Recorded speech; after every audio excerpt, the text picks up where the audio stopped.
నమస్కారం సార్. నమస్తే. సార్ ఇప్పుడు మన తెలంగాణలో ఎంపీ ఎలక్షన్ జరుగుతున్నాయి. మాకు 16 మాకు 16 అని ఇద్దరు అంటున్నారండి, కేటీఆర్ను రేవంత్ రెడ్డి గారు. దీన్ని ఎలా చూద్దాం అంటారు? నేను చెప్తా వినండి. సర్వేలు కూడా అన్ని ఇలాగే చెప్తున్నాయి. బీజేపీకి 5 నుంచి 8 వస్తాయండి, కాంగ్రెస్కి కూడా వస్తాయి 8 ఈజీకి వస్తాయి. ఇంకొన్ని ఏమన్నా అడిషనల్ ఒక్కటి ఎంఐఎంకి వెళ్తుంది. బీఆర్ఎస్కి 0. ఒక్కడు కూడా గెలవాడు. ఈవెన్ 1 ఒక్క మనిషి కూడా గెలవాడు. మీరు చెప్పింది నన్నట్టుగా 0 ఒక్క ఎంపీ సీటు కూడా బీఆర్ఎస్ గెలవదు. ఒక్కటి కూడా సింగిల్ కూడా గెలవదు. అంత వ్యతిరేకత ఎవరున్నారండి? మీరెవరు నిలబడలా? వీళ్ళ కుటుంబం నుంచి ఎవరు నిలబడలా? ఎవరెవరో అడ్రస్ వాళ్ళందరూ నిలబెట్టారు. వాళ్ళు ఎవరో వాళ్ళకు కూడా తెలియదు అసలు. ఎంపీలు వాళ్ళకు కూడా తెలియదు. వాళ్ళెవరో ఆ క్యాండిడేట్లంతా వాళ్ళకు కూడా తెలియదు. మరి జనాలకి ఏం తెలుస్తారు? ఎప్పుడు జనాలు చూడాలి వాళ్ళని, ఎప్పుడు ఓటేస్తారు? ఛాన్సే లేదు. వీళ్ళు డైవర్షన్ డ్రామాలు చేశాడు. మొన్న ఇంటర్వ్యూలో కేటీఆర్ ఏమన్నాడు? ఎలక్షన్ అయిపోయిన తర్వాత బీజేపీలోకి జంప్ అవుతాడు రేవంత్ రెడ్డి అన్నాడు.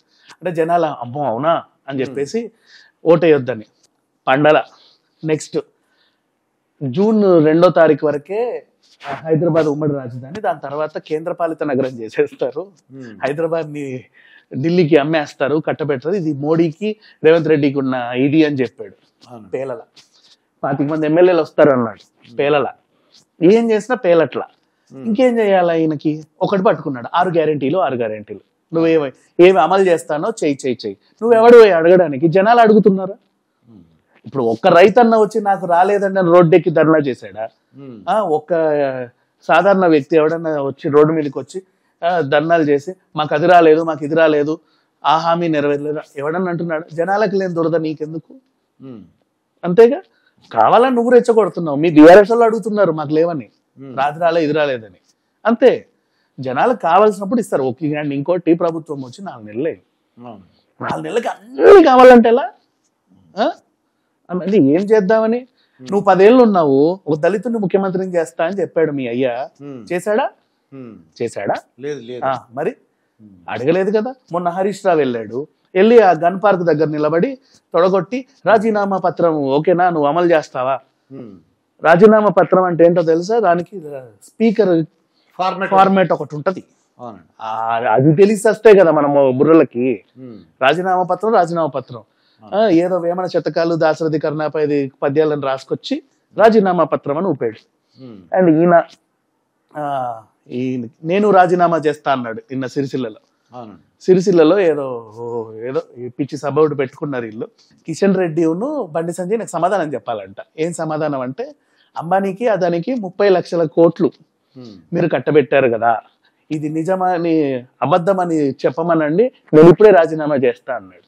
అసలు ఏం మాట్లాడతారో, ఎందుకు ఇప్పుడు అంబానీ అదాని ఎందుకు వచ్చాడు సిరిసిల్లకి?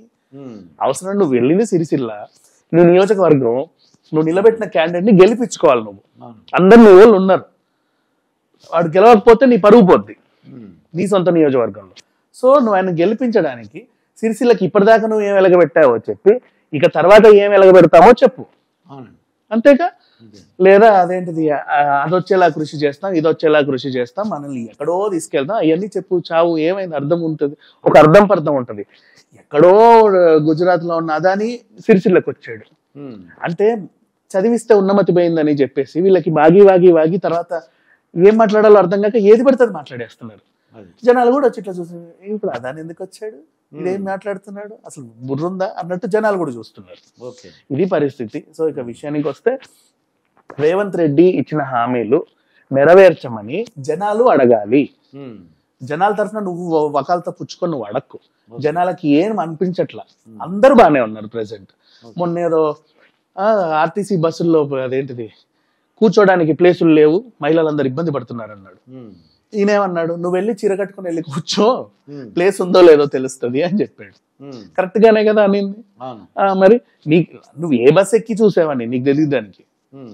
అంటే ఊరికే అంటే జనాలు కనిపిస్తే చాలు వీళ్ళకి కూడా వచ్చేస్తుంది. పైగా వాళ్ళ ఏరియాకి వెళ్తే ఇంకా మొత్తం ఒళ్ళంతా జలధరించిపోతా ఉంటది అనమాట. గలగలగల సిరిసిల్ల అయింది కదా ఏరియా.